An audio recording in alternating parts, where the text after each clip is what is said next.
pledge allegiance to the flag of the United States of America and to the republic for which it stands, one nation, under God, indivisible, with liberty and justice for all.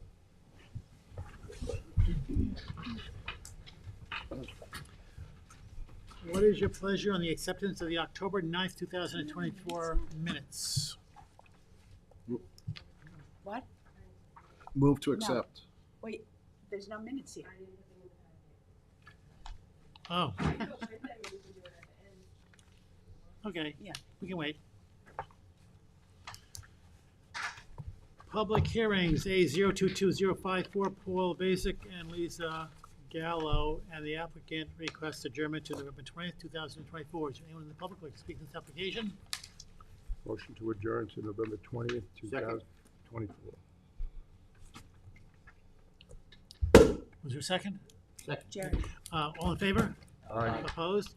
A021076, Nicholas Christopher and Penelope Christopher, and the applicant requests adjournment to December 18th, 2024. Is there anyone in the public who would like to speak to this application? Motion to adjourn to December 18th, 2024. Second. All in favor? Aye. Opposed? A024009, Fiona Sabani. This is a new public hearing. We do have affidavits of posting and mailing. In compliance with the town code, and the board has jurisdiction to open the hearing. Thank you. Marty, do you need one of these? I have it.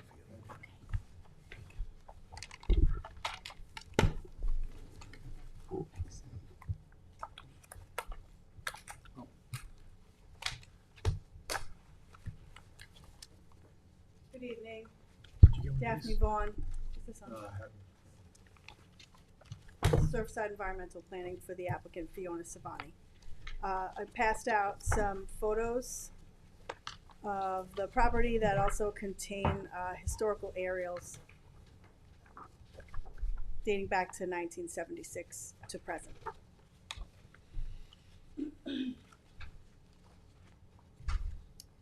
So, the surveys are here. The subject property is located on the east side of Schwenks Road in Watermill. It's comprised of 7.3 acres, which includes 1.8 acres of an on-site freshwater pond and surrounding vegetated wetlands. The property currently contains a two-story single-family residence with attached one-car garage, associated decking, screened porch, masonry barbecue, pervious driveway, as well as a swimming pool, tennis court, and a small barn on the south side of the property.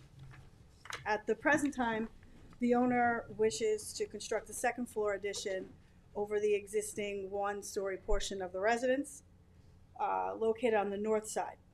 The addition will be a sitting room / exercise room accessible from the master bedroom with a small deck and stairs to provide access to the outdoor grade. Additionally, the project includes removal of the outdoor masonry barbecue and replacement of it with a new outdoor kitchen and pizza oven, expansion of the existing garage, screened porch and deck in line with the wider portion of the existing decking on the front of the house with new access stairs. On the back of the house, the second floor access will be removed and replaced with a new set in kind with a new proposed lower level areaway and access stairs. Finally, the existing driveway is proposed to be continued to the north of the residence to extend to a second entry onto Schwenks Road with an access gate and a proposed expanded parking area just to the south of the residence. The existing structures are non-conforming with regard to wetland setbacks at less than 50 feet on average landward of the wetland boundary associated with the pond. Town records indicate the residence, barn, and stable were constructed on the property in December of 1965, predating any wetlands laws. There was a submission that I did yesterday that I think you should all have, because included in there is the majority of what I'm talking about, as far as historical permits from the building department, historical wetland permit from 1993, building plans from 93, 2012, and more recently, and some comparative surveys, etc. Okay, so the residence was constructed with the barn back in 1965, which predates any wetlands laws. Town wetland permit number 157, which you should have a copy of, was issued in August of 1993 for construction of a tennis court, swimming pool, the kitchen addition, that's the one-story portion of the existing residence, and to modify the existing stone patio and front entrance and garage with elimination of the northern portion of the driveway, which we're currently proposing to reinstall. So the application for the permit for 1993 occurred between the time of the repeal of Chapter 175, the former wetlands laws, and the adoption of Chapter 325. So it was reviewed under Chapter 325 at that time, which was pretty much brand new, adopted in June of 93, and the permit was issued in August. A subsequent building permit was issued with regard to that wetland permit in September of 93 for first and second floor living areas, additions to the garage, pool, tennis, and the existing deck. The building plans associated with this permit note the proposed screen porch and decking as well. The certificate of compliance from the building department was issued for that permit in September of 1994. No wetland permits have been issued on the property since 1993. My client, Fiona Sabani, purchased the property on April 11th of 2011, 18 years after the issuance of that permit from 1993. No structural changes have been made to the property since her purchase, except for an interior renovation and finished basement permit that she sought issued by the building department in 2012.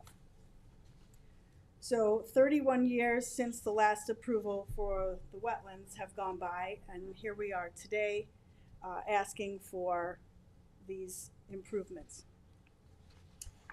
So the proposed addition is located over the one-story addition approved in 1993. The deck and porch expansions are located within the existing decking area, and expansion of that deck is in keeping with the setbacks of the existing deck. The proposed entryway work on the back of the residence is reconstruction in kind, with a new entry to the first floor that's below grade on the landward side of the residence. The driveway work would reinstate prior driveway that was there, back in the day. It would be pervious and would provide easier access for deliveries to the property, as maneuverability is very difficult when there are multiple vehicles in the site, especially if you have like a UPS truck or a FedEx come into the property. It's very difficult for them to get back out again.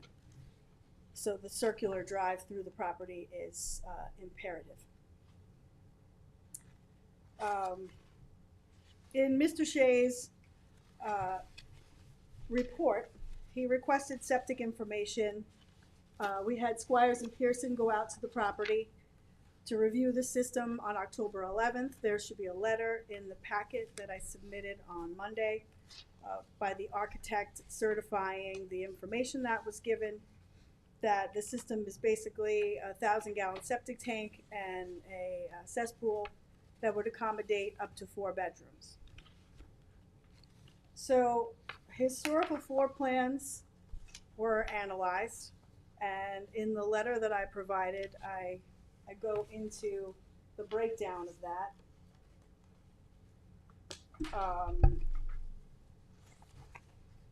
Mainly, the square footage of the house has not changed. It's just what the rooms were called when. So each of the plans you had in 1993, on the first floor, 4 bedrooms and a den. On the second floor, a master bedroom and a study. So it was 5 bedrooms, a den, and a study. In 2012, we had 4 bedrooms designated, plus an office, which was formerly noted as a bedroom in the 93 plans.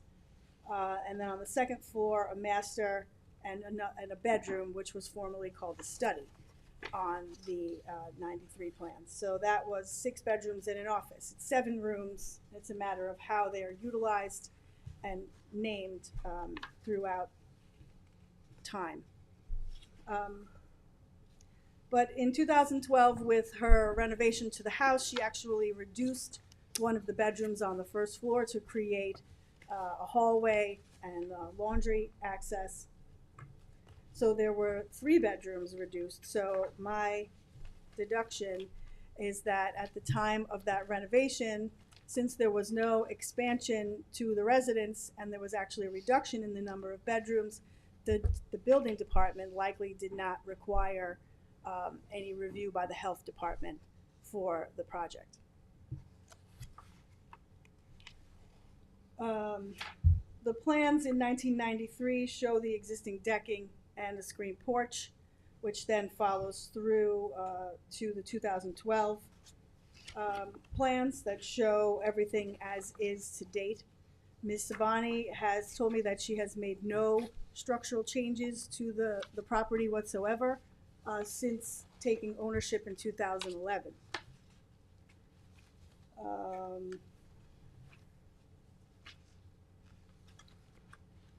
So our proposed addition is, again, only accessible off of the master bedroom, so it's not a bedroom itself, it's a sitting room or an exercise room associated with the master bedroom.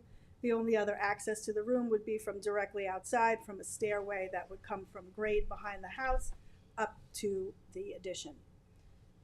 So in essence, there has been no increase in the number of bedrooms to the property since 1993. I did speak with my client, and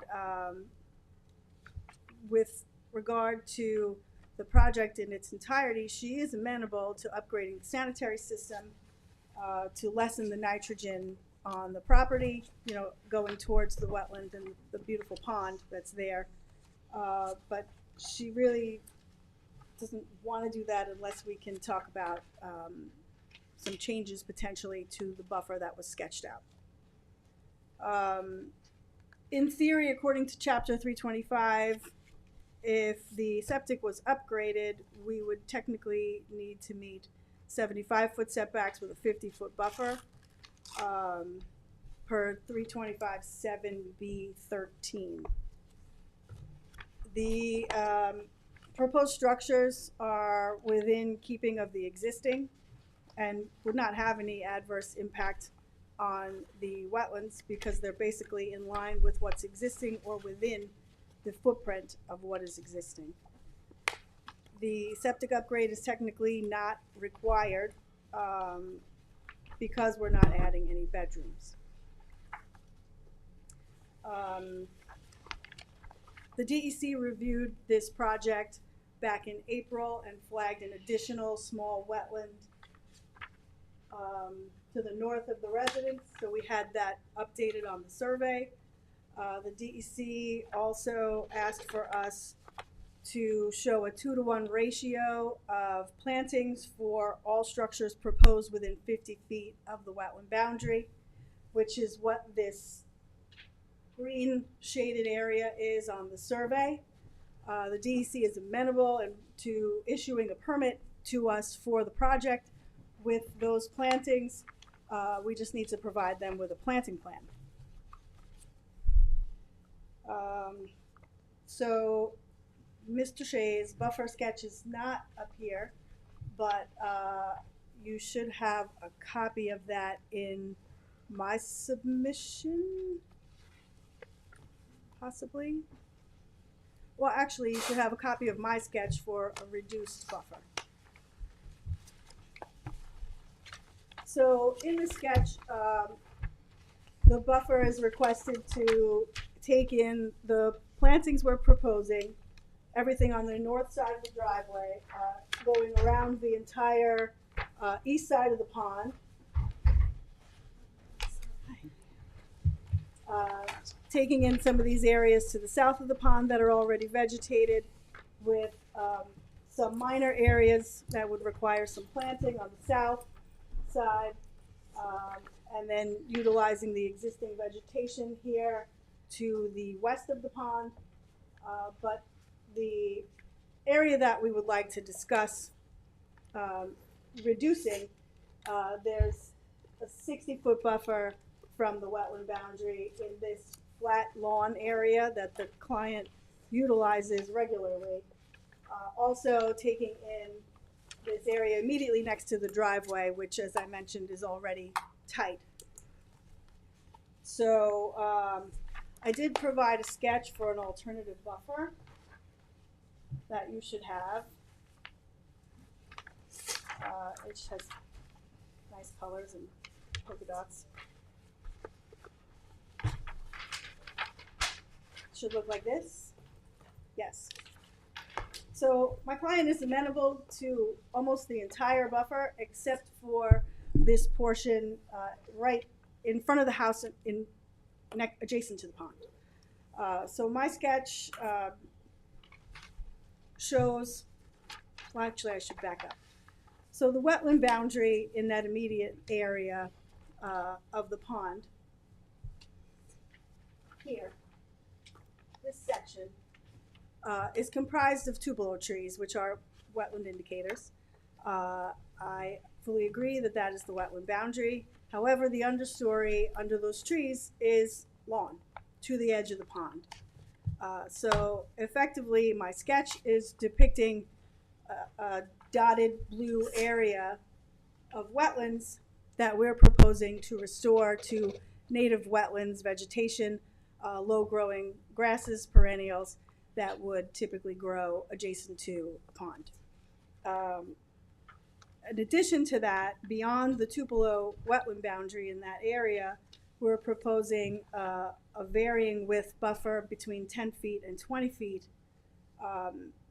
to be planted additionally with lower lying natives. The object of what we're seeking here is this is the area that she uses the most. This is where they hang out when they want to be near the pond, you know, just to be next to it to enjoy it. They would like to still maintain a portion of that so that the whole value of that does not go away. So we're proposing something that is a reduction in the sketch. We've also taken away the area where the metal sculpture is and the rock walls right in front of the house, because that portion of the driveway is very tight, and if someone was to be pulling in there and try to get out of the car, we don't want to have buffering vegetation, you know, getting stomped on, driven over, trampled on, you know, all that stuff. It's very tight. So that is the majority of my stuff. What else? So the photos I submitted, which I feel are very Daphne, helpful. Can I interrupt you for a moment? Sure. I'm looking at this sketch that you created.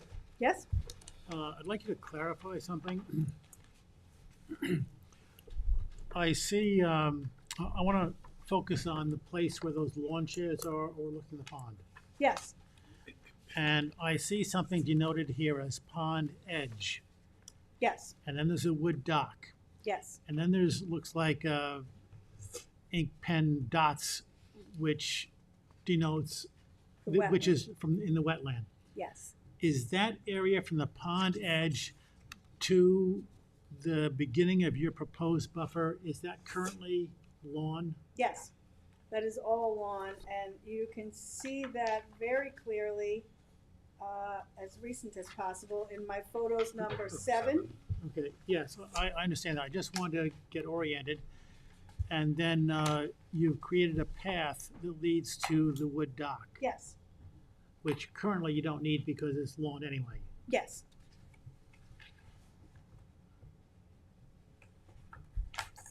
Okay, thank you. You're welcome.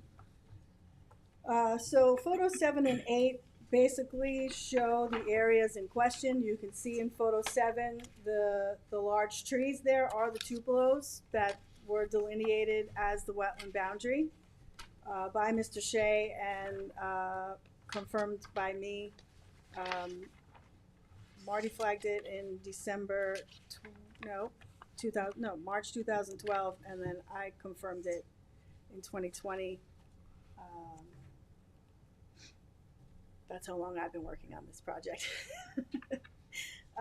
So these areas are clearly shown in those photos. Beyond those two photos, I show aerials from 1976 and 84 where you can see the pond, as well as the driveway that was existing that went in the south side and out the north side.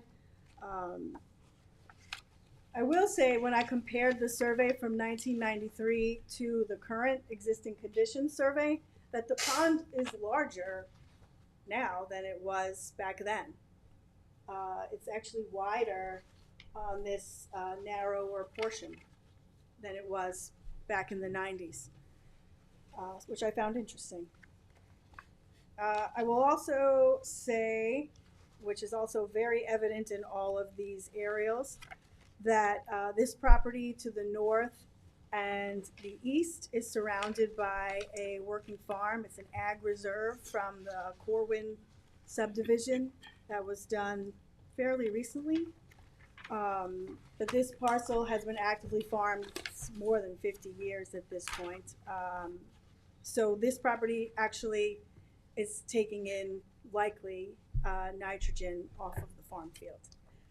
And that those parts to the north and the east are valuable in keeping the pond clean. So the 1996 aerial, I also want to say, as aerials get newer, the technology is better and clearer and you can see things better.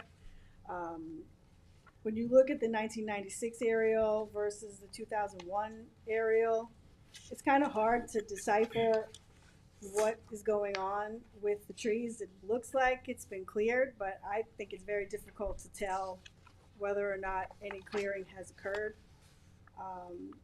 I will also say that in the past 31 years, I did the research. There were 15 major hurricanes that went through this area that likely caused damage to trees. If you analyze the trees in the aerials and go back and forth, the majority of the bigger trees are still there to date that were there even back in the 70s. But since taking ownership, my client has told me that Hurricane Irene, obviously Sandy, and Isaias, those were the bigger ones that caused a lot of damage. So anything that fell or was damaged was removed. Does anyone have any questions? I have another question. Would you look at photo number 4? 4. Sure.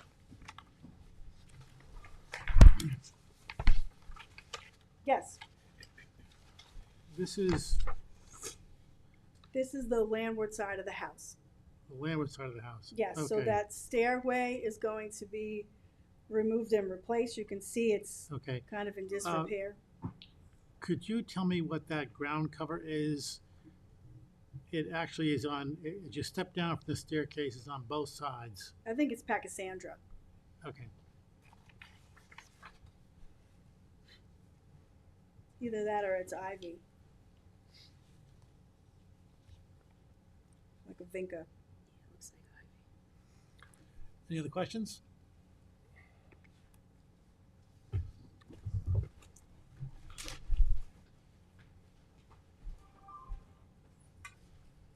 Good evening, Marty Shea, Chief Environmental Analyst for the town. There is a preliminary advisory report on file dated September 9, 2024. that hopefully you had an opportunity to read that report thoroughly before tonight's hearing. As that report is also descriptive of the current conditions and the history of this property. The application, of course, is for new improvements at the site, although as spoken to by my report, there were a host of changes that were made to the property over the years without requisite wetland permits that need to be legalized, otherwise addressed as part of this pending application. That's one of the reasons why I asked for an existing conditions survey, so I would get the clarity that I need in order to see exactly what pre-existed, what changes are made to the site, so that the entirety of the existing and planned improvements could be addressed as part of this pending application. I have no issue with the planned improvements to the residents, as the changes to the existing living area are somewhat minimal and do not appear to increase the bedroom count. I have not recommended that the septic system be upgraded. However, notwithstanding the applicant's willingness to establish a significant portion of the buffers as recommended by my sketch, and you should all have a copy of that. As indicated by my report, I think the central portion of the buffer and the alternate buffer as recommended by the applicant is to be further expanded. The applicant's proposal is to establish a buffer as minimal as 10 feet in width, which, as this board knows, falls far short of what's required by code. So I am recommending an expansion of the naturally vegetated buffering alongside the pond, where there is an existing lawn area extending down to the water's edge, understanding that the landowner benefits from the open views of the pond. My recommendation is that any buffering of that area be established by installing low ground covers, likely use of a lot of ferns and other vegetation that would not at all interfere with the pleasing views of the pond as enjoyed from the residents and the central portion of the property.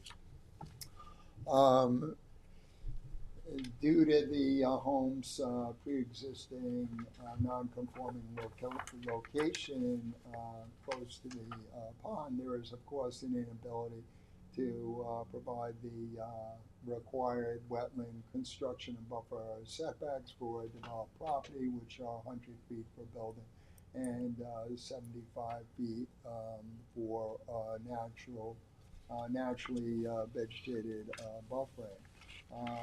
In these cases, what the code directs you to do is to see whether or not you can look to establish an average overall buffer that comes closer to the code requirement, or whether or not the less construction setbacks and buffer in portions of the project site can be offset by an expansion of the buffer elsewhere. As was alluded to by the applicant, this property has a history of a prior Conservation Board approval many years ago. What I'd like to do is hand out a copy of the approved survey.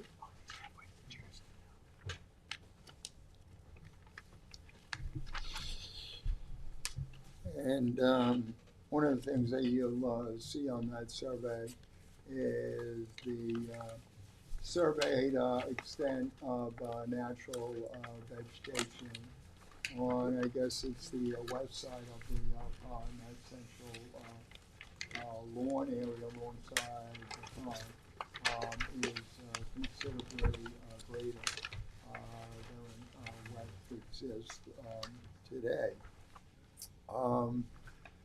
You look at the history of applications for this property,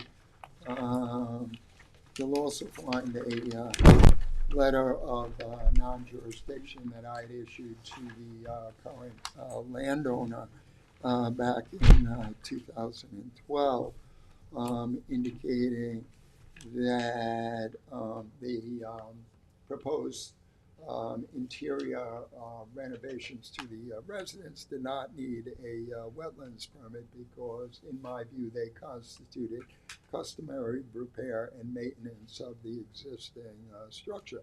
However, I did condition the issuance of the letter of non-jurisdiction on filing of a Conservation Board wetland permit application in order to address the unauthorized clearing of natural vegetation. And I'll hand out a copy of that letter of non-jurisdiction. That letter of non-jurisdiction was issued in 2012. And of course, as indicated by the applicant, we never received an application to address the over clearing on the property. As mentioned by the applicant, that was the time when I elected for the landowner's benefit to reflag the wetland boundaries, which the applicant has indicated are consistent or generally consistent with what's shown on your survey today. So the applicant was made aware 12 years ago that there was significant unauthorized clearing of natural vegetation that needed to be addressed, and was asked to file a Conservation Board wetland permit application. However, that application was never filed. So the sketch that I provided to the applicant showing my recommendation in terms of an expanded buffer, which I'll hand out in case you don't have enough.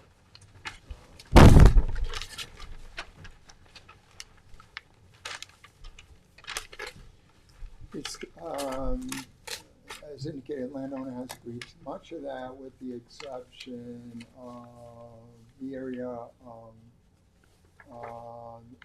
the adjacent area to the pond right across from the residence. One of the things that was mentioned by the applicant and is quite striking when you go to the property is the large stand of mature deciduous trees along that side of the pond. So the buffer, as recommended by my drawing, as indicated by the preliminary advisory report, is intended to do several things. One is to offset the impacts of the less wetland construction and buffer setbacks that the landowner is seeking approval for at the residence itself. Second, it's designed to reclaim those areas on the west side of the pond that were previously surveyed as natural vegetation and show as natural vegetation on the Conservation Board stamped approved survey. And that survey was last revised July 26, 1993. And then thirdly, my sketch is designed to take in the large maturity of that outstanding grove of deciduous trees along that side of the pond. So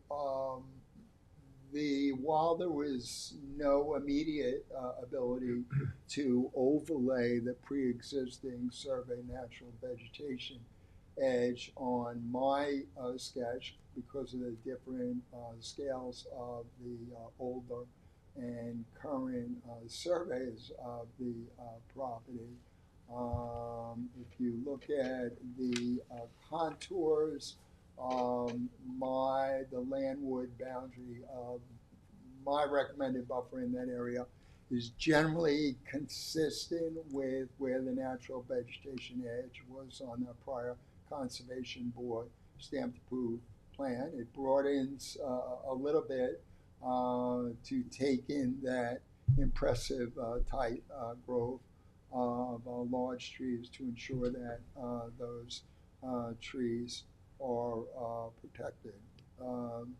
So acknowledging that the requirements of the code are to establish a buffer on existing developed properties of 75 feet in width, deeming that essential to maintain wetland values and benefits, I am asking that the buffer be expanded in that area beyond the 10 to 20 feet that's being proposed by the applicant.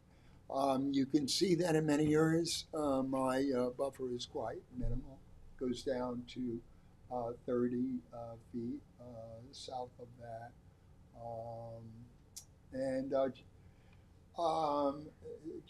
Just in case some needed clarity would be beneficial, some of the additional activities that occurred on the property without the requisite town wetland permits include the construction of a catwalk bridge across the pond to replace a former deteriorated bridge.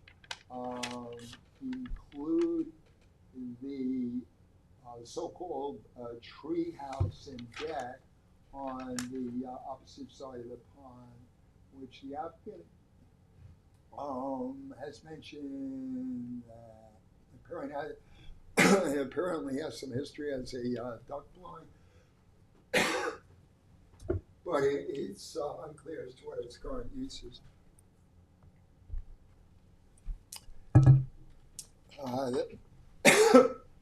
That being said, I'm not asking that the bridge or the treehouse be removed.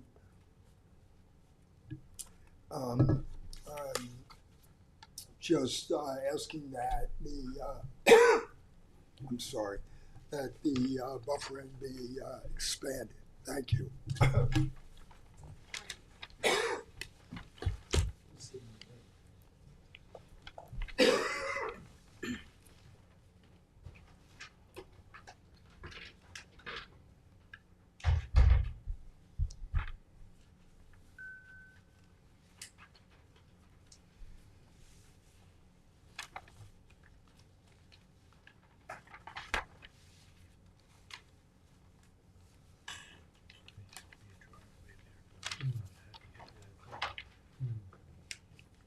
I'm sorry for that. So in sum, I have no issue with the planned improvements. I have no issue with legalizing any hardscape or structural changes that were made to the property. I just want to see that central part of the buffer expanded. Thank you.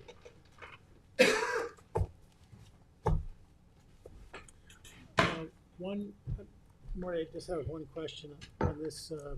This survey is dated 1993. There is a squiggly line that runs very close to the 15-foot contour that seems to wave in and out of the wetland boundary delineation. What does that denote? The squiggly line is used by surveyors to denote a natural vegetation edge. Okay, and that's this one right here, not the wetland line. I see that's pointed out there and it's identified. Okay, so So generally, that would signify that there's contiguous natural vegetation. There's significant natural vegetation within that line, as opposed to a tree over a lawn without underlying vegetation. so then what this survey in 1993 denotes is that between the pond and that edge of clearing was something other than lawn. Was something other than Something other than lawn. It was not. Yeah. The squiggly line would indicate that pond set up that line. That was an area of natural vegetation. Okay. Squiggly lines are fortunately not used as often as they once were because We don't know, we haven't identified what that vegetation was, just probably an accumulation of several different species of things other than grass. yeah, it would have been something likely. Would have been something other than grass. It could have been woody shrub vegetation as occurs throughout much of the wetlands on this property. It wouldn't have been grassed lawn or even just like low mosses or something like that. It would have been dense, higher natural vegetation. That being said, as I know the landowner benefits greatly from the views of the pond, I am recommending that any buffering in that area be restored by planting low native ground covering vegetation so that the views that are enjoyed are not interrupted by higher shrubs or trees in that area. Because the trees are very tall, they have big canopies, and so right now you get an incredible view under those trees. So I understand that the landowner wants to continue to enjoy those views. So I'd be happy to work with the landowner to restore those recommended buffering areas in a way that they will continue to have that pleasing open view of the pond. Thank you.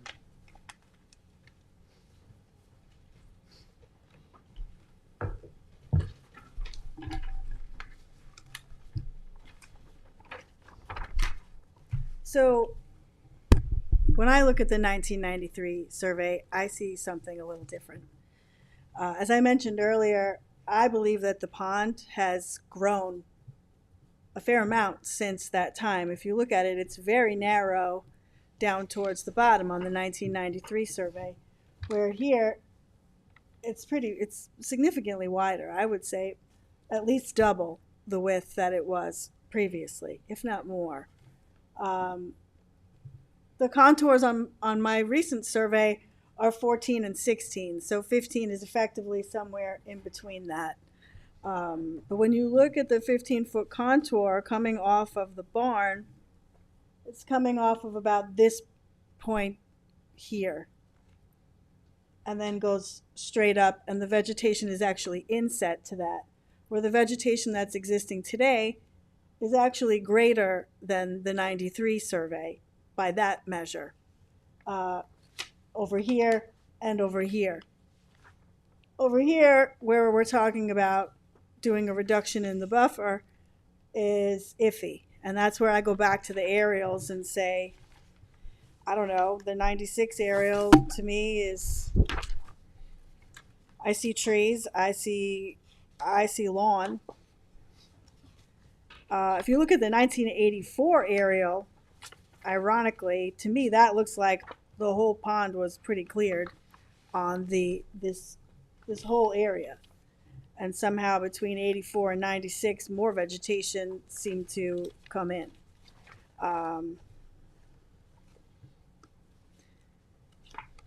The colors of green are different in the 96 area. You see darker shades that to me would be tree canopies. Then there's some other greens that probably represent lawn. Whatever's happening in this area of the pond in question is difficult to tell. When you get to 2000, the quality of the photo is better, so you can more clearly see where there's definitive lawn versus trees. And I will say I agree that some clearing or something occurred in this area here from the dock to the existing vegetation. But that area is actually pretty vegetated right now. There's a bunch of Joe Pye weed there, ironweed. It's actually pretty lush and it's fairly high vegetation, and it's just not 30 feet wide.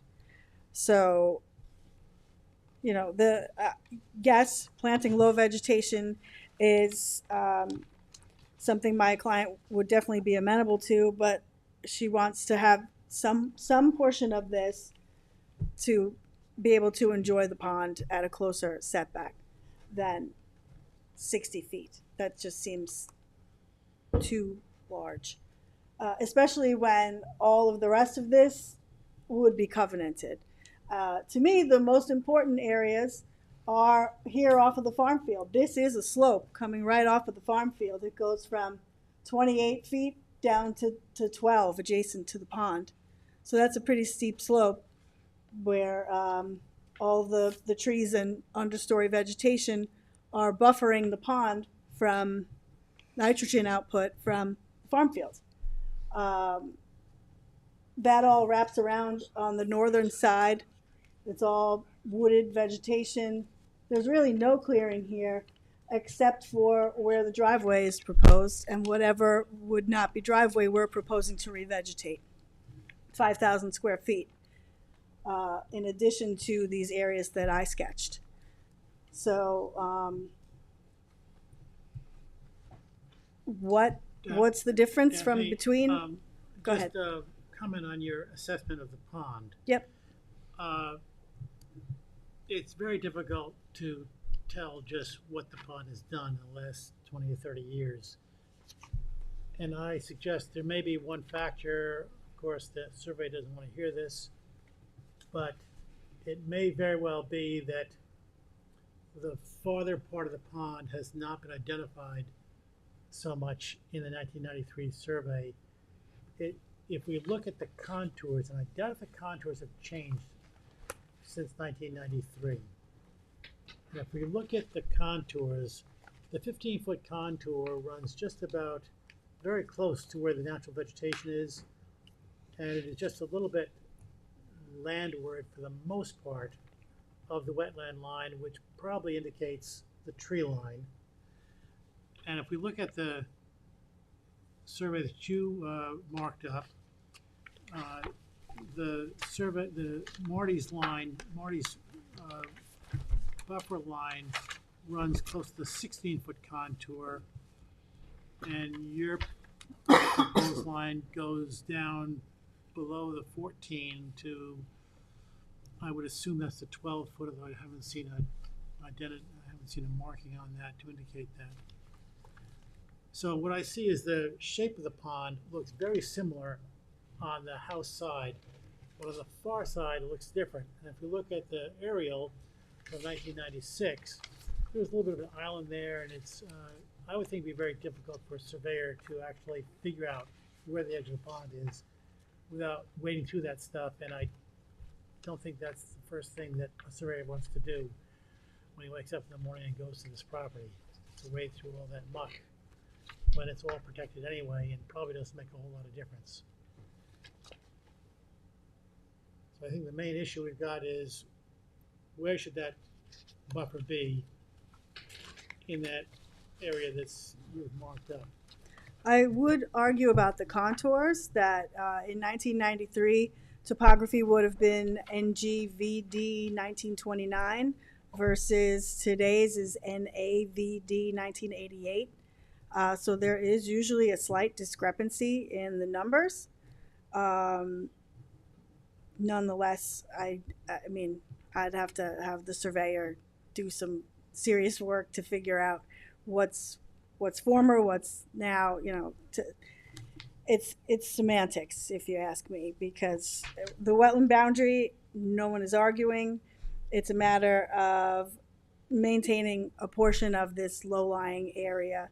This is a pond, so it's not like the pond is going to grow to this 60-foot mark.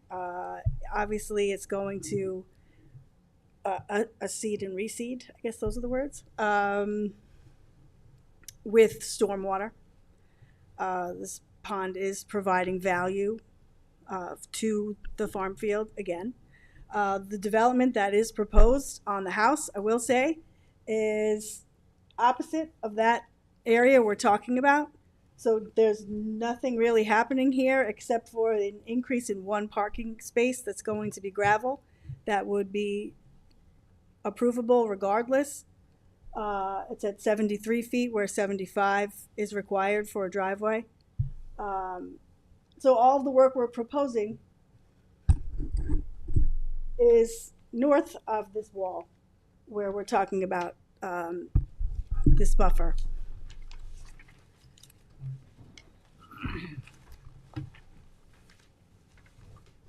Marty Sheets, Chief Environmental Analyst for the town. There's a couple just quick things I wanted to mention.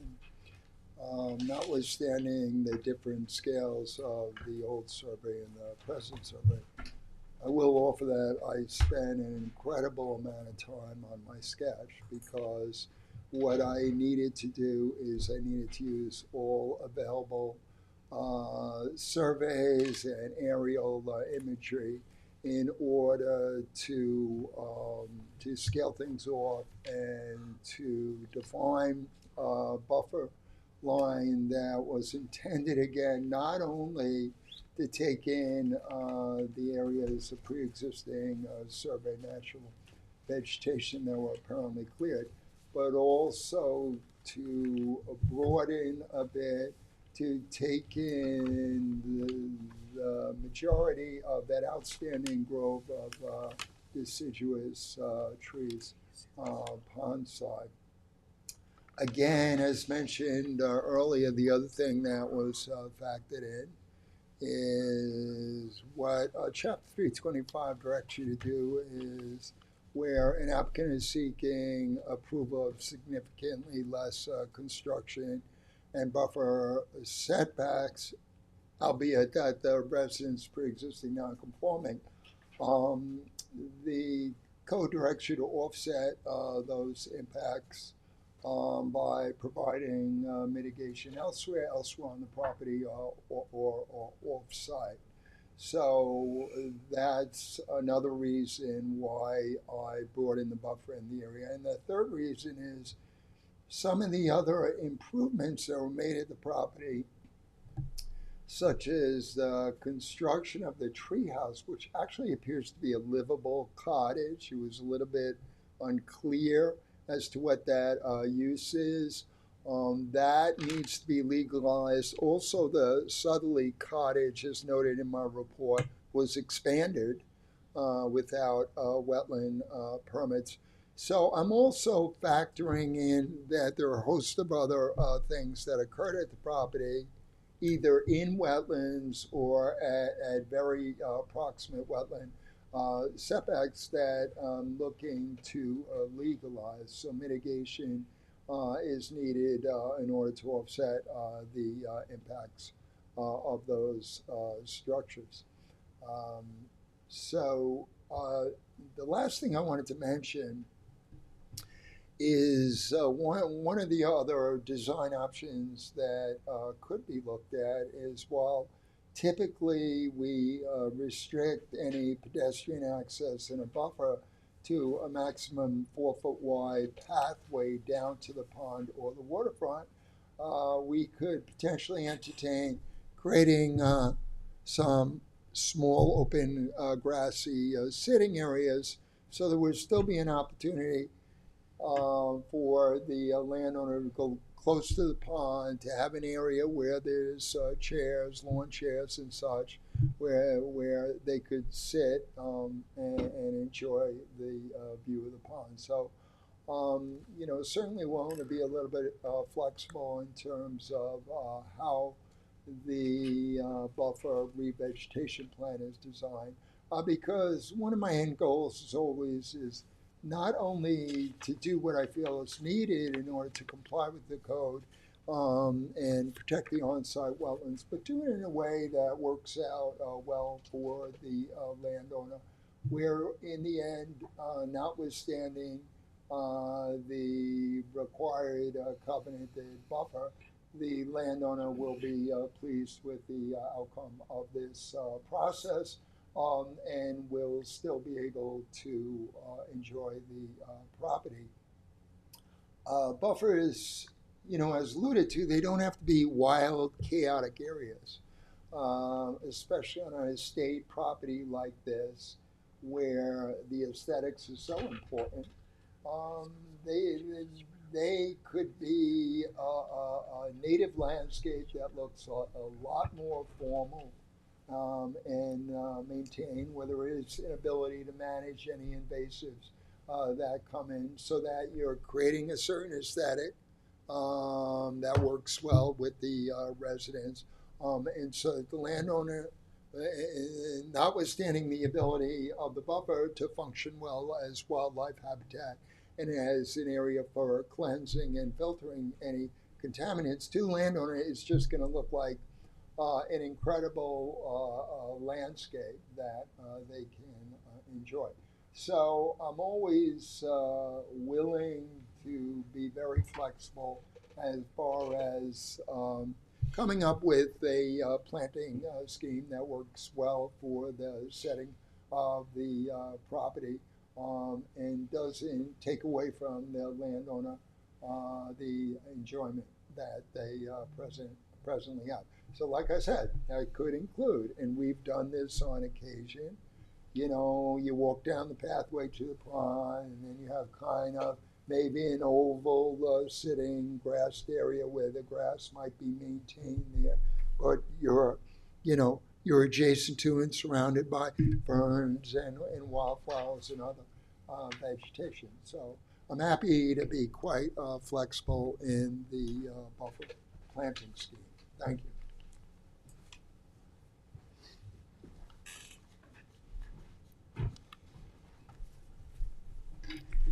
Just to address the tree house, it was a hunter stand, is my client's understanding. No one really uses it now or has ever used it since her purchase of the property. It's just there. The bridge was exactly as is when she purchased it in 2011. Whether or not it was reconstructed by the prior owner, we don't know. It's not a straight line anymore as it was in the old 1993 survey, probably because, like I said before, I think that the pond is wider down at that lower end. Daphne, what do you think about Marty's suggestion?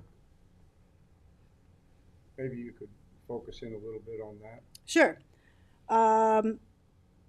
Well, I will say what I'm proposing to plant is 30 to 45 feet of vegetation, which includes the wetlands that are currently lawn. Could this be expanded? It could, a little bit, I would say. Part of the reason I drew it the way I drew it was so that the stairs that come down off of the driveway were unimpeded, and that you wouldn't need any pathway to get through the buffer in that area. There's 10 Adirondack chairs lined up right now. I don't know that would be accommodated in a small I don't area. think it would. You know, having seen the chairs and the layout, it's just very tranquil. It's absolutely lovely. I mean, if you sit there, I think every care in the world will go away. And I think if you now start redesigning it and having a path and a few chairs, I mean, maybe the owner does, wouldn't mind, but I think it just changes the whole atmosphere. We'll say the owner only uses this property in the summer. She is not here the rest of the year. She enjoys it with her family for exactly that reason, for peace and tranquility from her busy life the rest of the year. So having this area is incredibly valuable to her. We could probably expand it a little bit, but I would need to have some input from you as to what might be acceptable as a compromise. I will also say, before you go any further, we are offering to upgrade the sanitary system, which Marty said he's not requiring. And to me, that holds extreme value for lessening of nitrogen from the development on this property versus what's happening around the property. So that's the owner willing to do their part to upgrade, even if they wouldn't be asked to do so otherwise. Much of my thinking and reasoning and questioning on this property was in the backdrop of trying to sort out how we can reduce what appears to be a heavily fertilized lawn. When I walk it, just the color of it suggests nitrogen, excess nitrogen. And to reduce that nitrogen would be very helpful for a lot of things. I do recognize what Ann is saying, and I think she's right. I don't know if that line of chairs is necessarily the typical layout. That it looks like if a group is together, they're not going to have a conversation if there's a line of chairs in that layout. But I also think there could be an expanded buffer with something in this buffer area that would provide a place for scenic enjoyment.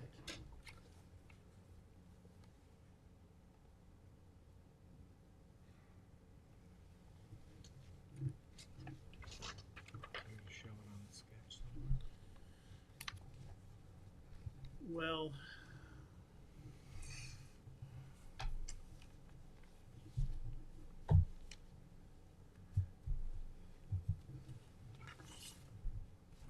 I'm hearing an offer to upgrade the septic system that sounds very enticing. Yeah, I like that idea too. yeah. And do you think that there is a lot of nitrogen put on the lawn, or do you think it could be green from the trees? It looks like nitrogen to Do you me. think so? Because wherever I have trees, I don't put any nitrogen or fertilizer, it's green. Yeah. My lawn. It is not. It is not it's not a heavy thatched lawn, and I suspect that's primarily because much of it is in the shade of the trees. And it may be they're trying to compensate by adding nitrogen, which is not gonna work. It is not working. One of the difficult things is to figure out where that line of Adirondack chairs is Yeah, on the marked up survey. I kind of estimated that based on my sketch. I think those chairs are just landward of my 10-foot buffer between the dock pathway and where I wrote 10 feet, kind of in that kind of angled part. They're about here, I would say. Obviously, they could be moved back a couple of feet, which was what I was thinking when I drew my sketch. Because when you look at figure if the trees are the wetland boundary, and I went 10 feet in my sketch, the chairs are beyond 10 feet.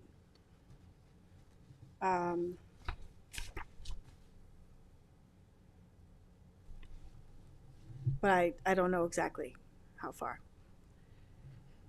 I figured if you kept the chairs where they are, guaranteed that they're not always there. I'm sure they remove them in the winter and store them in the building. But, having something that goes to the point of where the chairs are just seems like taking away so much of the value of that area to the owner. Where if you're planting that understory under the tupelos that is wetlands, and then buffering that with something minimal, it would still provide a lot more than what's existing, and would provide continued enjoyment for the homeowner. And let's not discount the fact that the whole rest of this buffer would be at least 50 to 75 feet in some areas. So it's not as though you're getting no buffer. It's as much as you can elsewhere on the property, with this one area of concession, potentially. Or compromise, I should say. I'm tending to side with Ann's perception of it, together with there's going to be some replacement of some of the grass with low native plants, and possibly upgrading the septic. I'm leaning that way myself. I think it's a fair enough compromise considering what they're giving the restaurant all the way around and everything.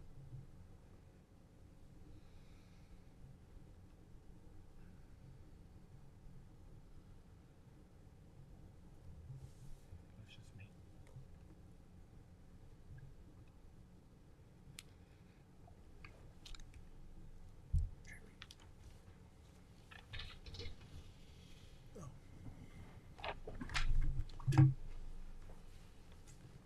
Morty Shea, Chief Environmental Analyst, just some quick additional comments. Recognize that much of this process is all about encouraging landowners to appreciate the environmental sensitivity of their property and to become better environmental stewards. Remember, those lawn chairs are in an area that was previously surveyed as natural vegetation. There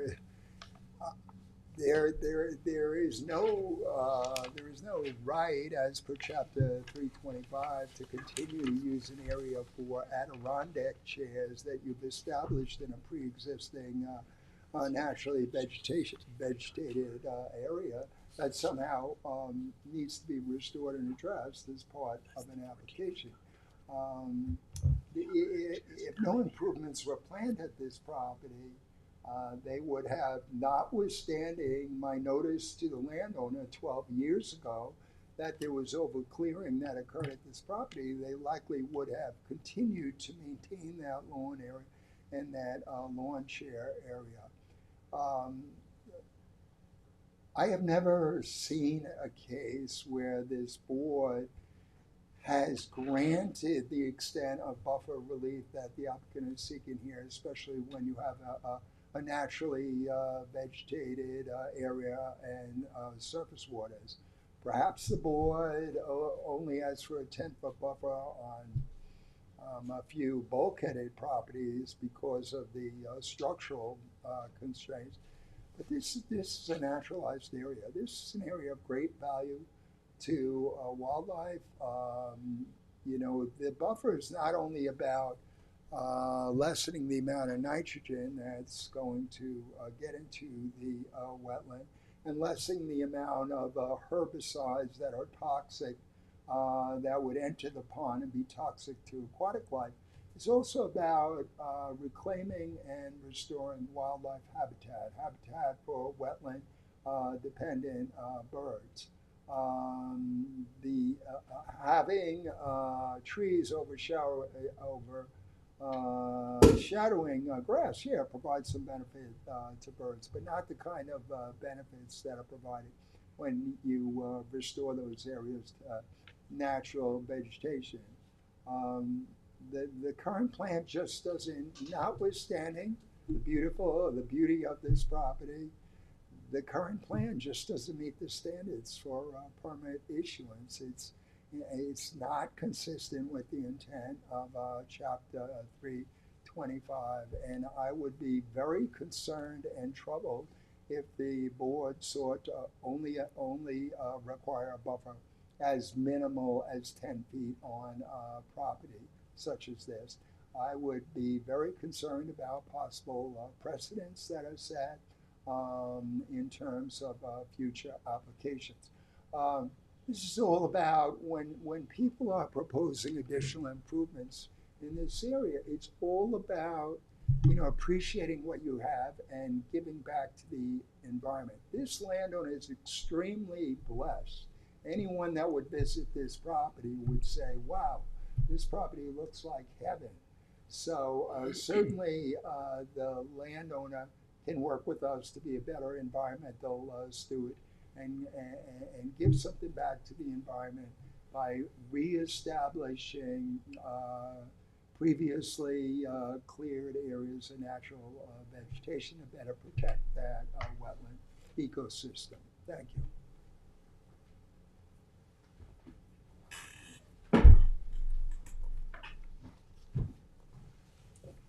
Excuse me, Daphne. Yes. What feeds this pond? Is there an underground spring, or does the depth change? Is there a rise in the pond at a certain time of year? Well, I don't know. It's probably a little of both, that it's stormwater fed, but also underground fed, I would imagine. Because if it was just based on stormwater, the thing would be dry because of the drought that we've had over the past couple months.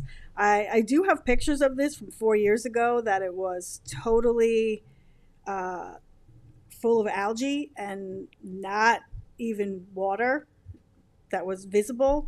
So the health of the pond has increased in the time that I've been working on this project.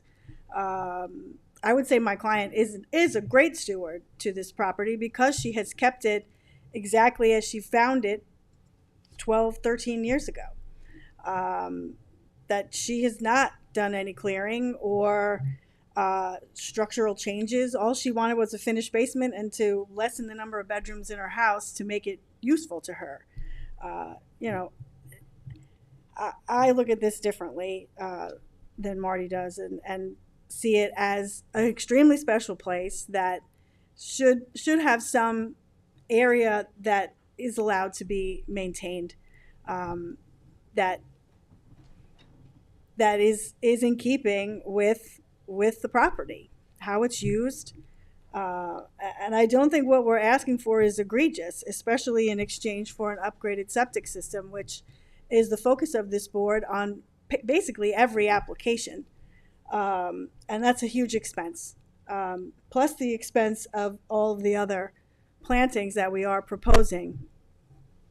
The work that's being proposed to me is pretty minimal in the grand scheme of things. She's not proposing to demolish this house and build something 3 times the size. We're only at, I believe, 1.5%, where we're allowed 10% lot coverage here. This could be a giant monster, but that's not what she's interested in. She's interested in maintaining her property, adding a small addition and expanding her deck so that she can continue to have this area in front of the house to observe her surroundings. I've been to this property. I've seen large frogs in it. Fish is definitely evident. The amount of birds that she's told me that she's seen here is incredible. It is a sanctuary. surrounded by a farm field.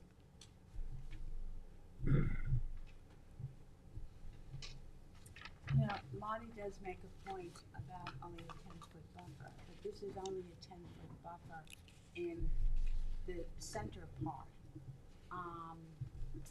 which I think is, and the buffer then extends and is enlarged elsewhere.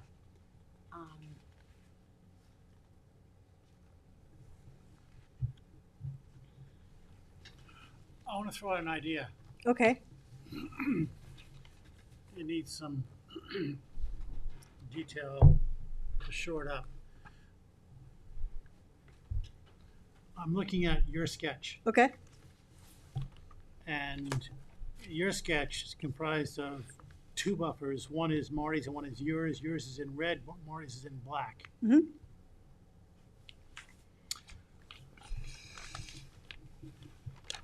I want to look between the place where,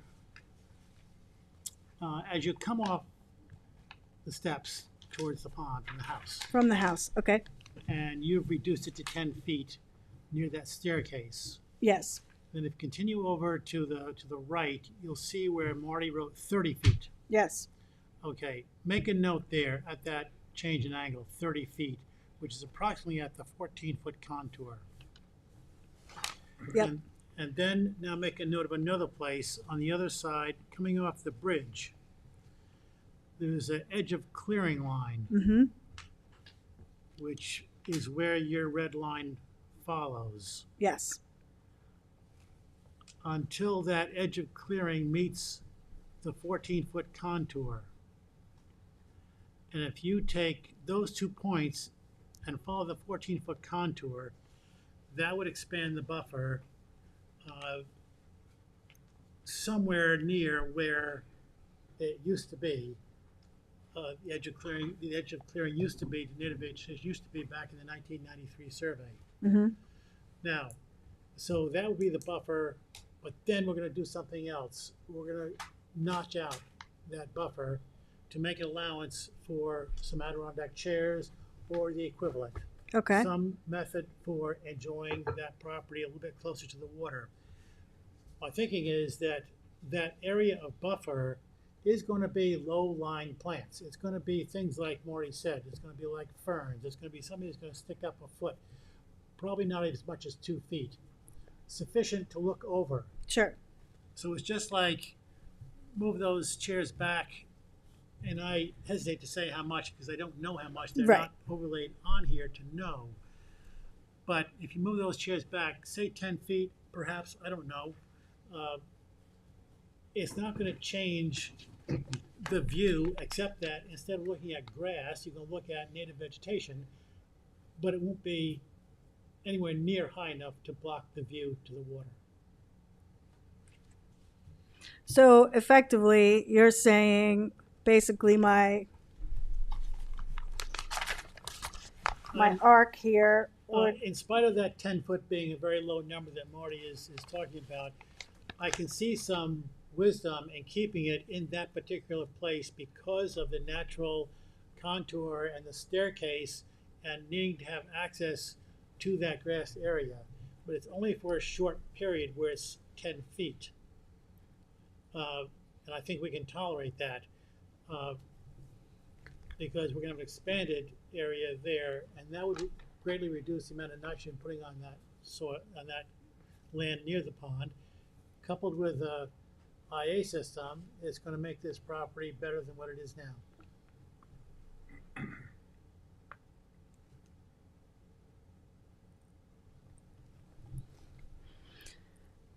I need some So help you're from the saying- board you're to saying- define that notch. You're saying, connect that area. along Yeah, the essentially look at the 14-foot 14-foot contour. And then just sort of have an oval within it that's, Yeah, it can be oval, it can be a rectangle, it can be square, it can But, be something, it can be creative. The applicant has some artwork on the lawn, which tells me that she has a creative aspect to her, and straight mathematical lines is probably not her cup of tea. People in that hut,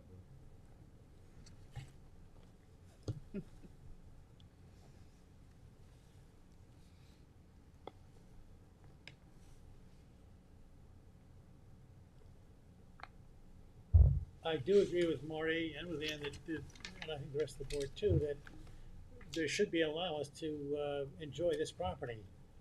But there also should be a responsibility to pay attention to what happens in that soil. This is super rough and not great. But I think that's kind of what you're talking about, maybe a little more cut out. Something like that. That takes in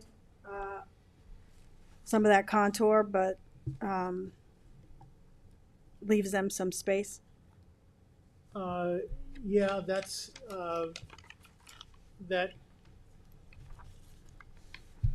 that's along the lines of what I was talking about. The shape of that notch in there is something we can discuss and nail down.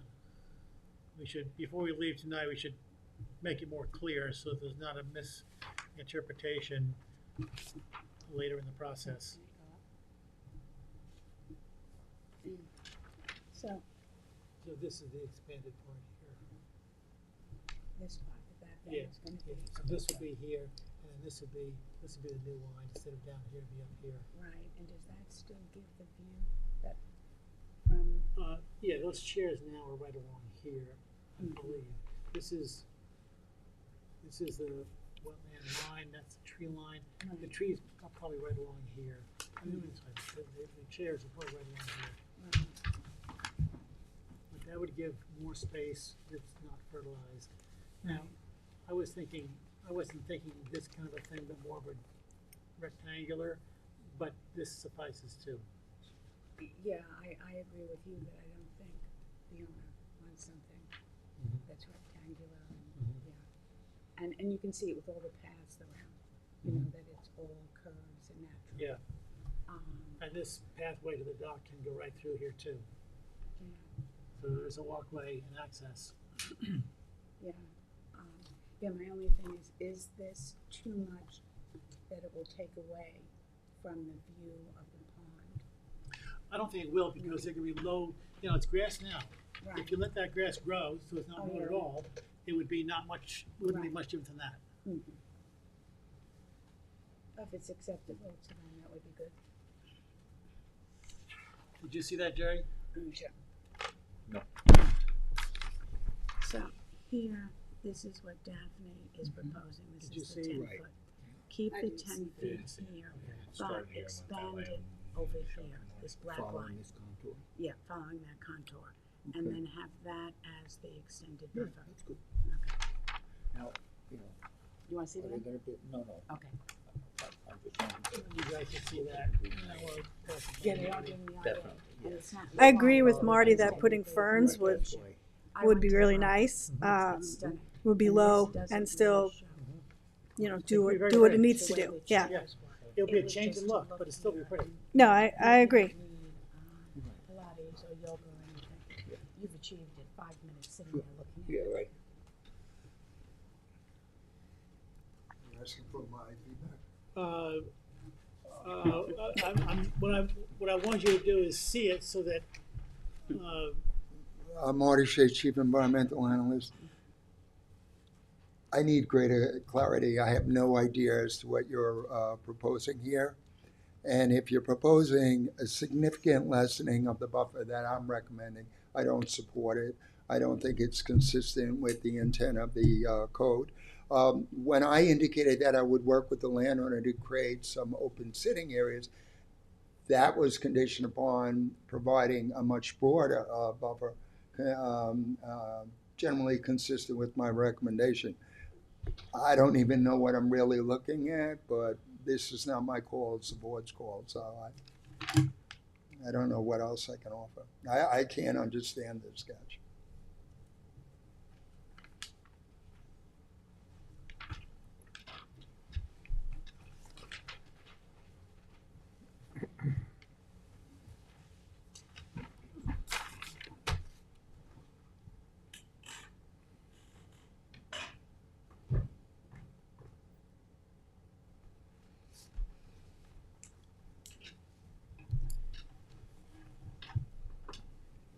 Expanding the buffer to here. And upgrading the septic seems like it's okay with me. That expands the buffer, Marty, quite a bit. Maybe if you do the square footage, it may almost be what you were trying to achieve with the 20-foot. It's just moved it over and just kept a very small part of the 10-foot. I can submit something better that's a little neater and more Yeah, conceptually, explanatory. This is in the right direction for Yeah. me, but if you can tighten it up with some real, I think I had Scale between numbers. 25 and 45 feet in some of those areas, so it's expanding wider in some parts than the other because you're coming off of that 10-foot to meet with the contour that Harry mentioned. It's kind of an in-between, between Marty's line and my line. you want to come back with something more formal so that we can all understand it the same way. Yeah, I could do that. Just one last comment. It's not the square footage of the buffer that's necessarily important. It's the width of the parallel Yeah, I know that. buffers that is most significant when it comes to protecting the functions, values, and benefits of wetlands. Thank you.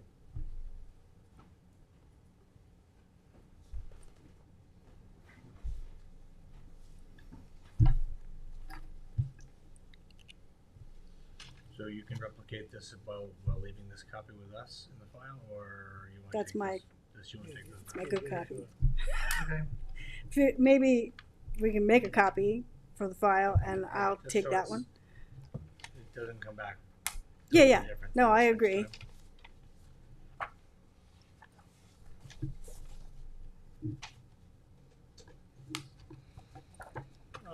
And you'll have some sort of an idea of a planting plan for the area that is being revegetated, or, We could do that. I mean, in general?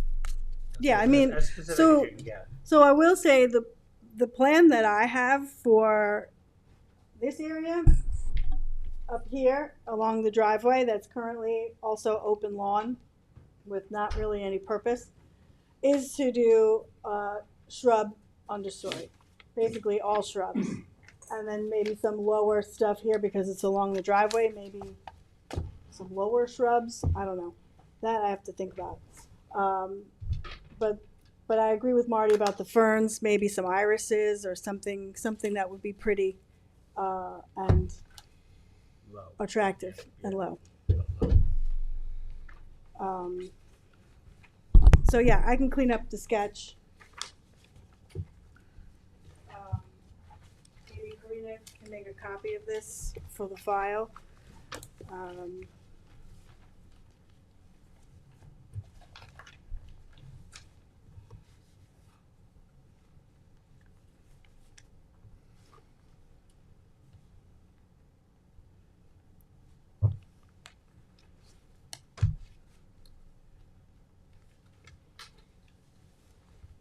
To do that, we'd have to leave the hearing open for another date. Okay. I could probably do this. When's the next meeting? November is usually first and third, so it's probably gonna be, It'll be the 6th. Next meeting? yeah, I think it's the 6th. okay. It's moved because of Thanksgiving. Yeah, so it's the first and third Wednesdays So rather it's than, rather than second and weeks, fourth. right? So it would be, normally we end up doing it 2 weeks in a row, but I think it's, This next week. But I Yeah, think you're it's- right, I because think we have Thanksgiving is 2 very weeks. late this year. yeah, so the 23rd, the 6th, it's 2 weeks. Okay. I could accomplish that.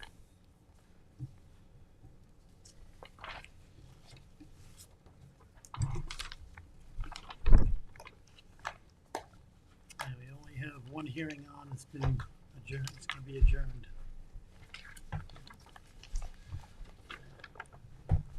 So November 6th seems okay.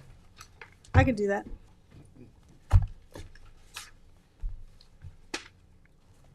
Is there a motion to adjourn? Is there anyone else that wants to speak on this application? There's nobody else here. Anybody on the Zoom? Is there a motion to adjourn? All in favor? Opposed? Thank you. Paper if anybody wants to hand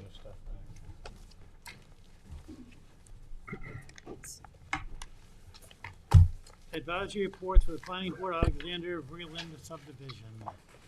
Marty Shea, Chief Environmental Analyst for the town. This is pending final subdivision application for a track on Daylily Lane in Bridgehampton.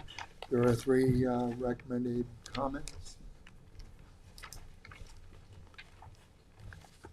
The first is that the Conservation Board supports the plan use of easements to protect existing stands of naturalized woody vegetation. Second, map approval should be conditioned upon set aside of a sufficient amount of protected land area for the purpose of long-term natural vegetative succession and recovery, so that areas to be cleared, combined with previously cleared areas, conform with the current maximum allowable site disturbance percentages as set forth in section 330-67, which is protection of natural vegetation.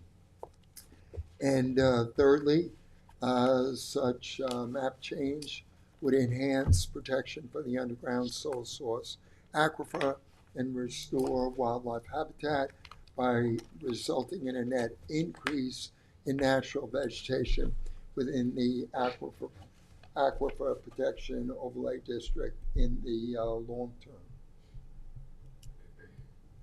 Motion to send these comments to the planning board? All in favor? Aye. Opposed? Milk Pail site plan.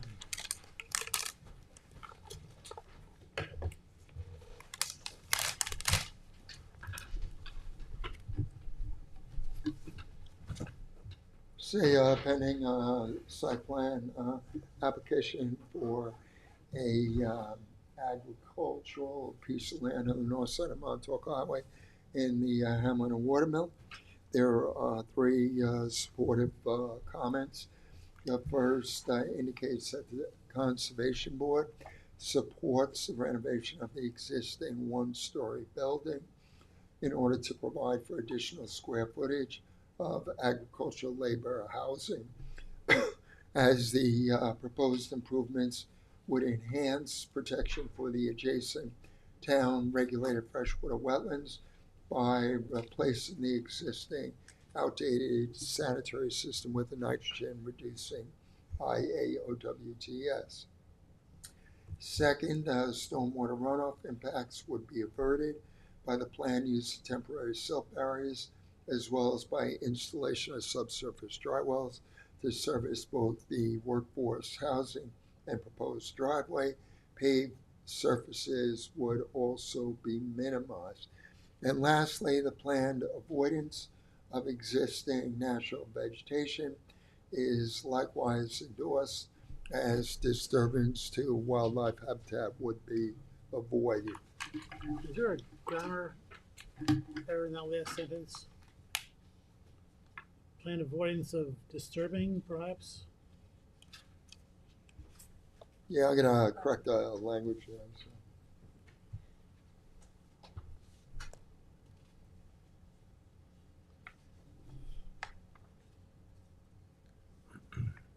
Is there a motion to send these comments for the adjustments? Yeah, I'm gonna change it so that last comment is clearer. Motion to send the revised comments? Let's hear the revised. You want to read it? Yeah, no, I'm just gonna indicate that planned protection of existing natural vegetation is likewise endorsed, as disturbance to wildlife habitat would be avoided. Okay.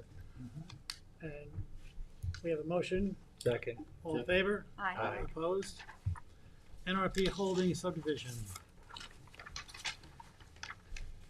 This is a subdivision that's in the, Wait a minute. I yeah, I missed think one. you skipped one. Yeah, Watermill Building Supply. Watermill night. Okay, this is a pending subdivision that's in the pre-application state for a commercial piece of property on the north side, Montauk Highway in Watermill. There are several recommended comments. First is that the track is located greater than 200 feet landward of the nearest town regulated freshwater wetlands. Second, as the track is located within the town's high priority water quality improvement zone and the Suffolk County designated Mecox Bay and tributaries watershed, the new commercial building should be serviced by a nitrogen-reducing IAOWTS with intended sanitary improvements detailed on the subdivision map.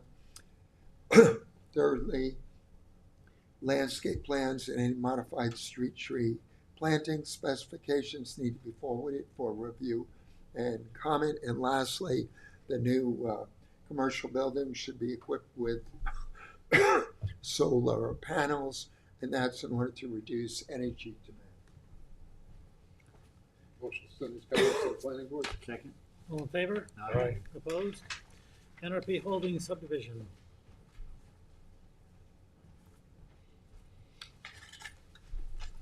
This is a subdivision that's in the pre-application stage for property on Montauk Highway and South Country Road in Queog.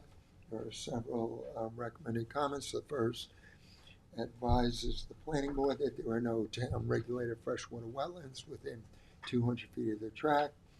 The second indicates that notwithstanding any needed grade modifications, the site topography and presence of extensive well-drained sands and gravels lend themselves well to establishment of a naturalized drainage area rather than an engineered fenced retention basin. As such, detailed drainage drawings and specifications need to be developed and submitted with the aim of preserving as much natural vegetation as is practicable. Thirdly, while the planned residential development map would result in loss of highly valued coastal pine barrens forests, the Conservation Board is generally supportive of the open space configuration. And lastly, landscape plans need to be forwarded for review and comment. Motion to send those comments to the planning board. Second. All in favor? Aye. Opposed? 64 Lewis subdivision. This is a pending residential subdivision in its final stage for a track on Lewis Road in the hamlet of East Quogue. There are several recommended comments. The first is that subdivision approval needs to be conditioned upon revision of the proposed minor subdivision of 64 Lewis plat survey as prepared by Michael K. Wicks, dated November 22nd, 2021, last revised December 28, 2023. And that's in order to demonstrate compliance with the Aquifer Protection and Central Pine Barrens Overlay District clearance standards, both existing and proposed clearing limits, along with square footage calculations, need to be noted on the final map. Second, consistent with this goal, any areas of undue disturbance which are being designated as natural vegetation protection areas need to be fully reclaimed by allowance for natural vegetative succession and recovery and or by town approved natural native revegetation. Thirdly, in accordance with the prior February 7, 2024 Conservation Board advisory report, any remnant deteriorated outbuildings and related debris along the southerly lot line need to be removed. And lastly, forested buffers need to be required along Lewis Road in order to screen the residential development and to maintain the scenic quality of the region. I did have an opportunity to discuss these recommendations with the Planning Division today, and they have agreed to condition the map accordingly. Motion to send those comments to the planning board. Second. All in favor? Aye. Administrative wetland permits review packets. We're going to review secret determination A024001, 225 Oak Street LLC. The applicant request postponement to 24th. No, November 6th, 2024. Motion to postpone to November 6th. All in favor? Aye. Opposed?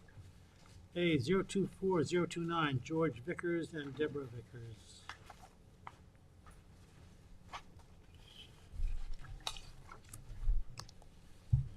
The Vickers application has been filed in order to obtain a wetland permit to legalize residential improvements at a waterfront property. There is a preliminary advisory report on file dated October 17, 2024. While this property has a history of wetland permits and a latter conditional approval, the conditions of the latter conditional approval were never complied with by the landowner. More recently, the landowner opted to demolish the majority of the residence and commence rebuilding of a new residence in the same footprint with plans for a proposed addition. Notwithstanding the issuance of notice of violation and stop work orders, the landowner proceeded such that the residence now is completed and the easterly addition has been built as well. That being said, all this work is within or nearly within the pre-existing footprints. There are also other activities at the property that need to be legalized. The former roofed deck on the south side of the house was reconfigured. The accessory building south of the pool, which serves as a gym, needs to be legalized. Although in response to prior permits, the landowner had established a covenanted buffer. That buffer is not entirely in compliance, as there is extensive cover by highly invasive mating grass or silver grass. So the applicant has also expanded his lawn or landscape into the abutting property to the north, and as a consequence, cleared and removed pre-existing natural vegetation along the shoreline.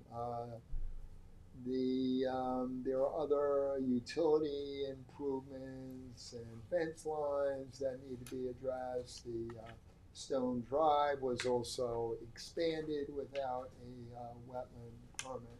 That all being said, the applicant agreed to work with me to expand and reconfigure the buffer, and will be re-vegetating the entirety of the buffer with native plants, and will also be addressing and restoring the areas of encroachment into the abutting vacant lot to the north.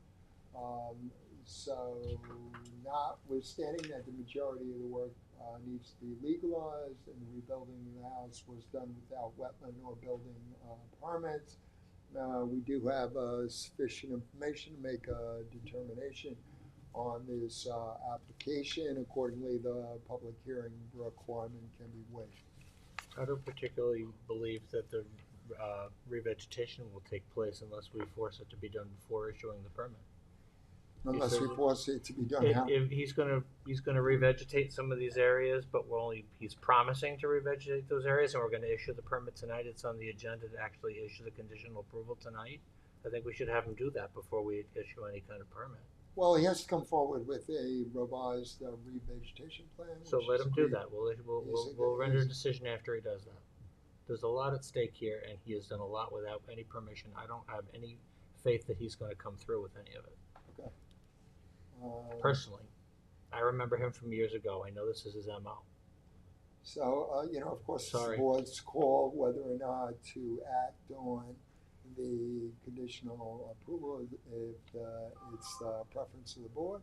To wait I wouldn't vote for approval. I at wouldn't vote least for an 2 weeks approval on tonight. that until we get the needed revised revegetation plan. That's Well, I fine. want to see the revegetation get done before we issue a Well, permit. he needs It's the gonna permit prompt- to do the revegetation. Well, we can issue a permit for the revegetation, but not for the rest of the stuff until the revegetation's done. I don't think he's gonna do it in the time frame that we want him to. It's almost getting to be winter time. I'm sorry, there are too many violations here. I don't like it.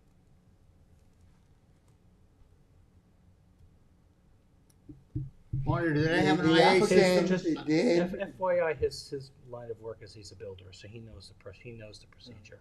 the applicant did respond that they were working immediately on everything that I asked them to do and would Mhm. come back And with managed the to finish the entire revised residence survey despite and stop plan work- as soon stop as work possible. orders. Despite stop work orders, he finished the entire project. Yes. Okay. I think that speaks for itself. I'm not voting for anything tonight. Other than any of the revegetation that should be done, to have it done before I issue any opinion on anything else. The first thing on the agenda is to make a determination of waiving the public hearing or holding a public hearing. Yeah, I don't see that we need to go to a public hearing because right now they have agreed to all the recommendations and to produce the needed documents. So there's no additional information that would be gained by going to a hearing. Well, he needs to give us a planning plan. Well, yeah, and if you want to hold off on acting on the resolution of conditional approval, that's your call. I know that he's extremely eager to get his building permit and to move into the new home. He can wait until he gets us the, Let's go to the first step yeah, of, he gets the planning is there a plan. motion to waive the public hearing? Motion to waive the public hearing. Moved and seconded, all in favor, let's see, no, I gotta read this.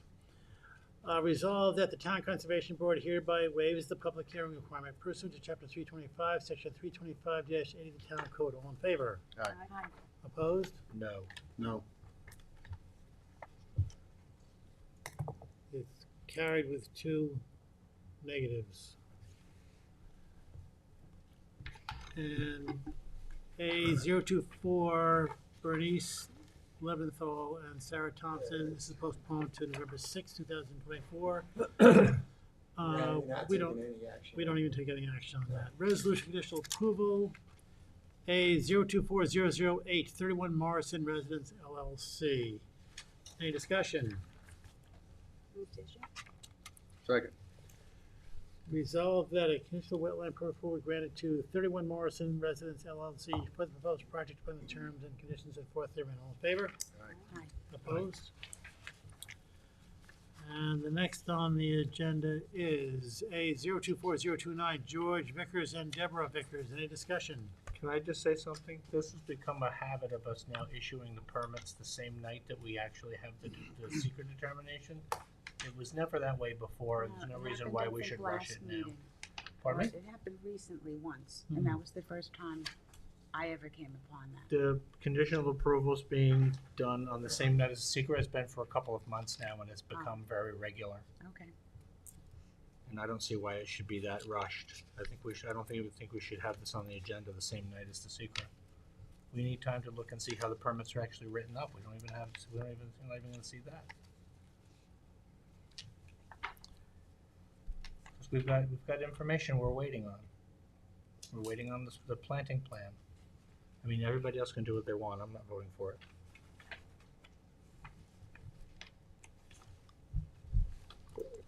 It seems like this applicant is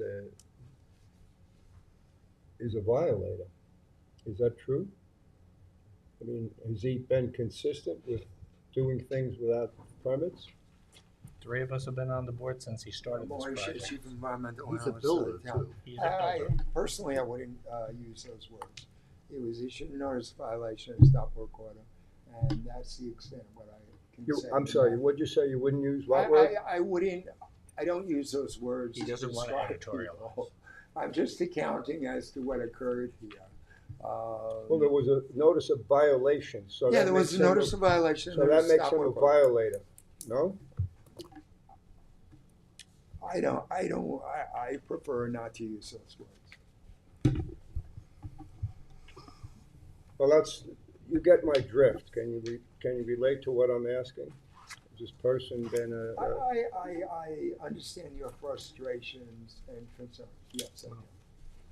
My opinion is that this resolution should be tabled for 2 weeks to coincide with the normal time frame of having the secret review and the next meeting having the permit be voted on.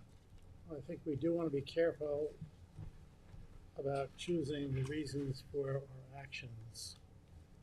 Well, I want to see not only a planting plan, I'd like to see some sort of a partial approval to get some of this planting done, because he may want to move in, but he's going to be awfully incentivized to get the planting done.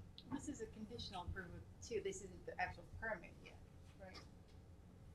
So this is, Yeah, the resolution is a resolution of conditional approval. And I will indicate there is significant native and natural vegetation in that buffer at present. And the mature natives were planted by him many years ago. What needs to be removed is the non-native silvergrass or mating grass. Many landowners, mistakenly use that thinking it's native grass, and it's not. It's become one of our biggest invasives. So the applicant has agreed to remove the non-natives. He's also removing fairly extensive pathways that you had previously allowed in the buffer, and revegetating those areas. Notwithstanding the history of this property,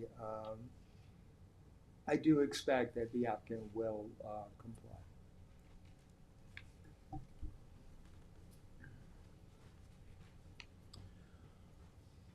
I asked for discussion, we've had discussion. Is there a motion to approve? Motion to issue the conditional approval. Second? Resolve that a conditional wetland permit will be granted to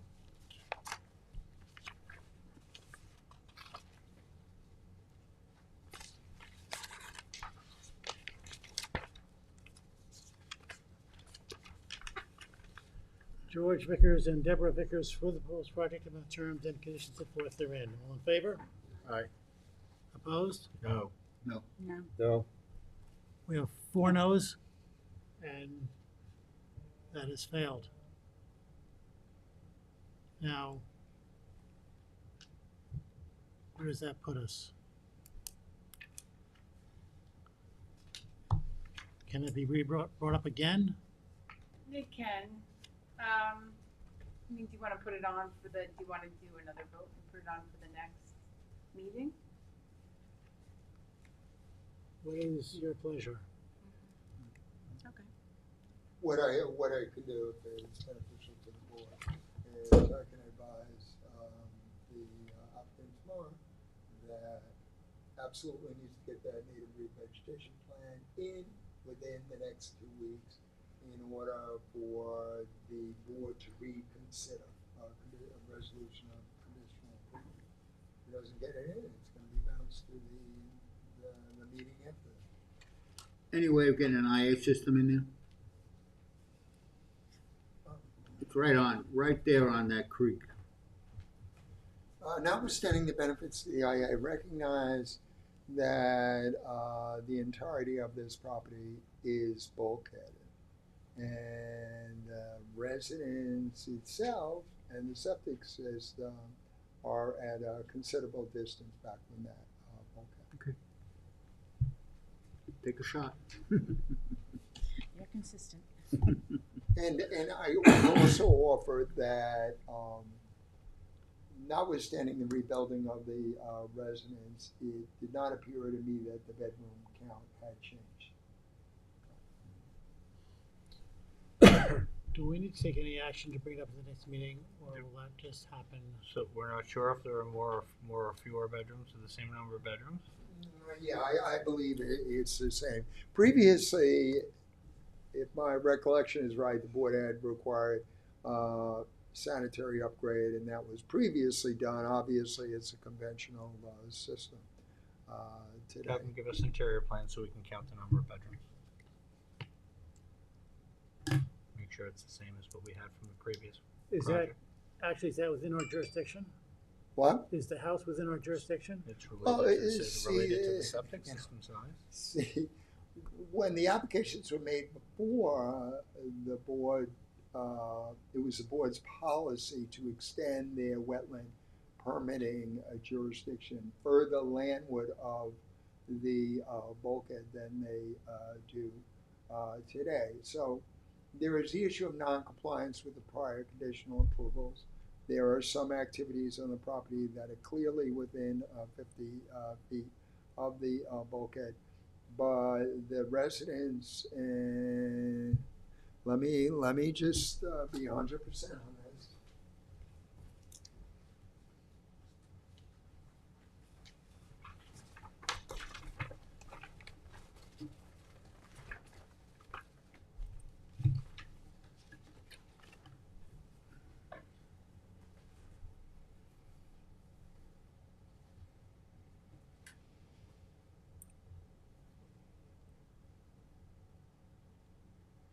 Yeah, the entire residence and the current sanitary system are greater than 50 feet landward of the bulkhead. The accessory building, the gym, that is only, that and its related patio is only 25.8 feet landward of wetlands.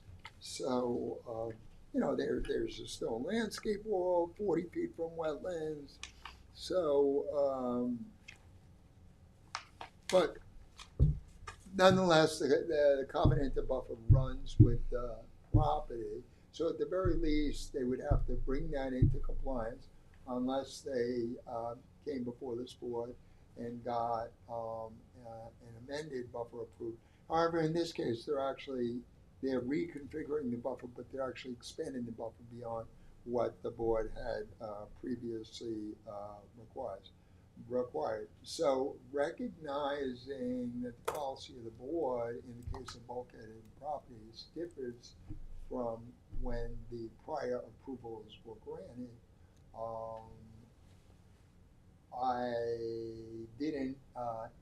I also didn't entertain asking for an upgrade to an IA. My quick review of this with building resulted in the finding that the bedroom count did not increase. So I don't believe it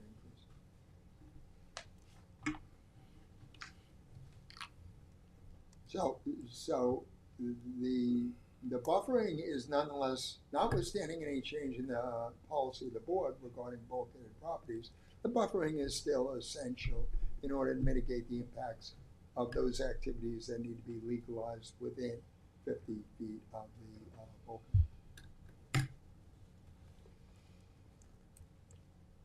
So this will come up next meeting then for approval, or additional approval? Yes, and the conditional approval will reference the, hopefully will reference the revised revegetation plan and hopefully a revised survey as well, because if I don't get those documents, I'll indicate that it will be bounced to the following meeting. So we're making a resolution to table? Well, no, we just, You just did not approve this conditional approval resolution, but you can still put on a new resolution. the approval, the motion next to meeting, approve and the then vote on that. resolution failed. That is different than a resolution to deny.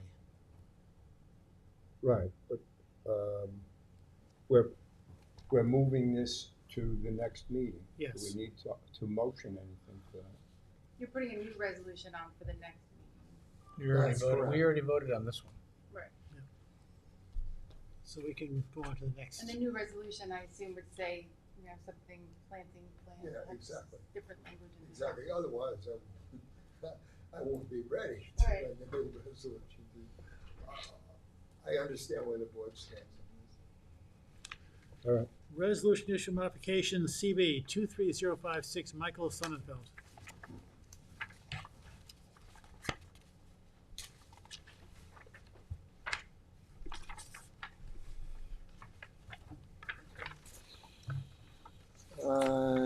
This application for a modified wetland permit relates to an existing residentially developed property on Mecox Road in Bridgehampton.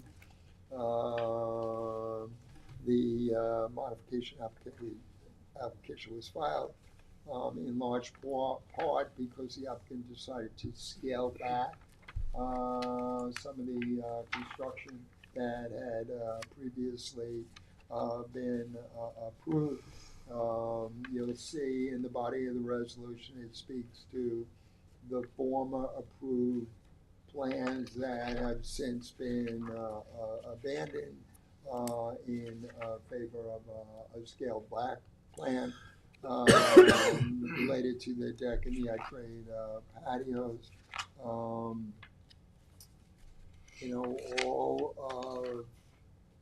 And then for example, the previously approved second floor deck has been reduced to half the size of what you had previously approved. They are no longer going to install a spa. So all of the changes in the plans are beneficial with regards to reducing the scale of construction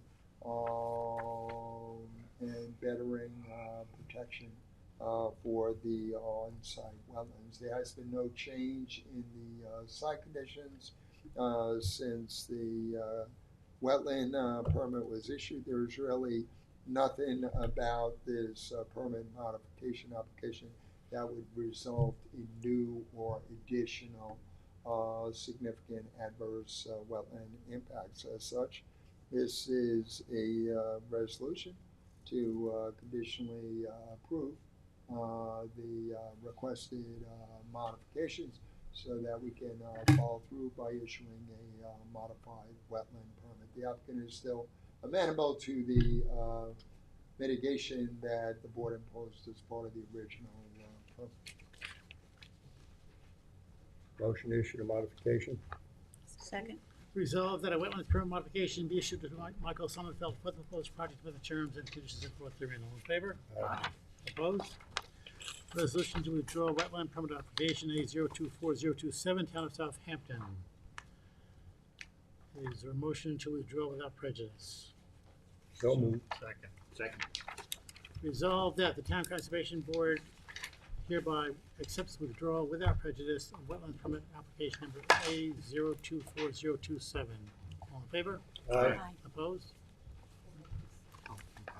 Is there a motion? No, you haven't accepted meeting minutes. No. Yeah, we got. We need to accept this. I told you specifically, don't forget. These are minutes from last meeting. Yeah. We didn't accept them. No, because they weren't in the packet. wasn't here. How did you accept it if it wasn't in the packet? Well, I know that, but you do it now. Yeah. That's what it was asking. What is your pleasure on the acceptance of the October 9th, 2024 minutes as written and or amended? Move to accept? Second. All in favor? Aye. I Opposed? abstain, I was not present. Is there a motion to adjourn? So moved. Second. All in favor? Aye.